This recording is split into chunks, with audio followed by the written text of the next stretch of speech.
Let's go! Hi mga ka-Digs pa, magandang araw! Heto po kami ngayon. Si Baby Nigel po, first time niya sa crib kasi usually po kung natutulog, katabi lang po namin siya.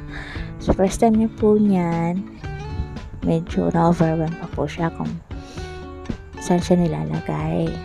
So, nilalagyan pa po namin ng mga unan sa gilid kasi hindi pa po siya masyadong sanay mag-upo.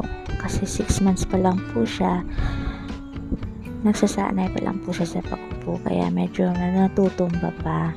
Kaya yan, pinapalibutan namin ng mga unan niya. Tsaka yung unang lagay pa lang po namin sa kanya dyan, wala pang video, tumayo po siya, nakahawak lang po dyan sa railings ng crib. Kaya pinapatayo ko siya kung kaya pa ba niya ulit, pero di pa po niya nagawa. So, kaya po, nakapalibot pa po yung mga unan kasi pag natutumba siya, natatama yung ulo niya sa mga kahoy sa gilid. Kaya plano kong lagyan ng mga ganun, yung mga foam. Kasi po, para protected yung ulo niya, yan po lalagay ko sa mga railings ng crib para pag mauntog man siya, hindi masakit kasi may foam, makapal din yun.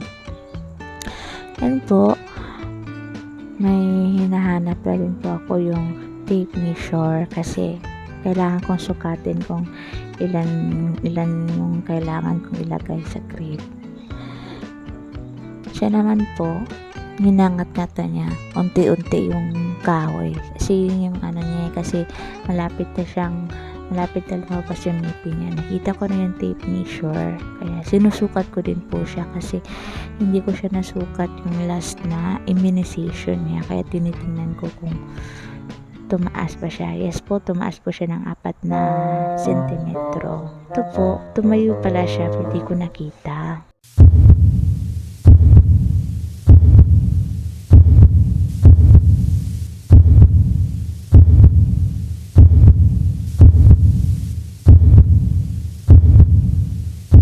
Tumayo pala ang baby ko. Hindi ko nakita kung di ko chinek yung video pagkatapos. Nakita ko pa siyang tumayo.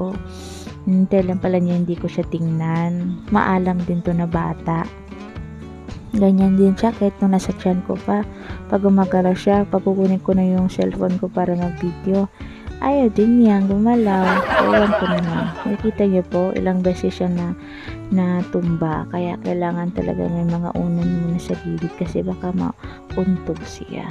Ayan po, sinusukat ko na po yung sa para makuha ko talaga yung tamang sukat niya. Tsaka mabili ko na din po yun kasi kailangan talaga kasi palagi siya nauuntog.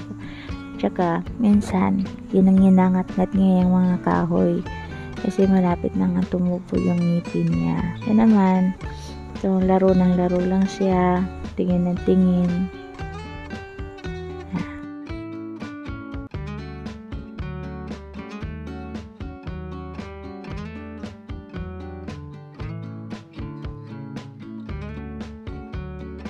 Don't you worry po, hindi po siya natapunan ng unan yung mukha niya. Malapit na din po siyang kumain yan. Prepare lang po ni Papa yung pagkain niya.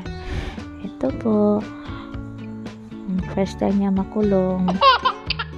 Iwan ko kung ano nararamdaman yan po. Tinuturuan ko po siya para tumayo po siya ulit kasi nga po hindi ko nakita yung kanina.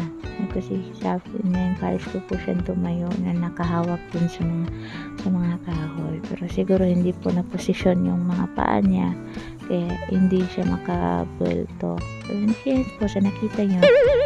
Sarap na dila niya yung dinidilaan niya yung kahoy. Wala na lang kainin niya. Yan po yung time niya. Yan. Tapos na po ang pagkain niya. Papakainin na po namin siya ngayon. Yan sana sa crib kasi wag na lang kasi baka may maraming mga langgam. Paborito pa naman siya kagatin nun. Kaya yan, inayos ko po. Tinitingnan ko kung ready yung paa niya para sa pagtayo. I know, maaga pa, pero sa kanya kasi mas gusto niya yung magtayo-tayo siya. Kaya in-encourage ko na lang din po siya para mas madali. Pero parang di pa talaga niya kaya. Pero kanina, hindi ko pa siya na-videohan. Haba din nun. Ilang segundo din yung tayo niya.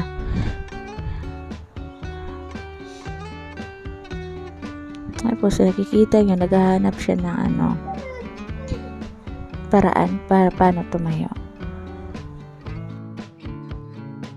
Kaya papakainin ko na lang po muna siya. Hanggang dito lang po. Bye!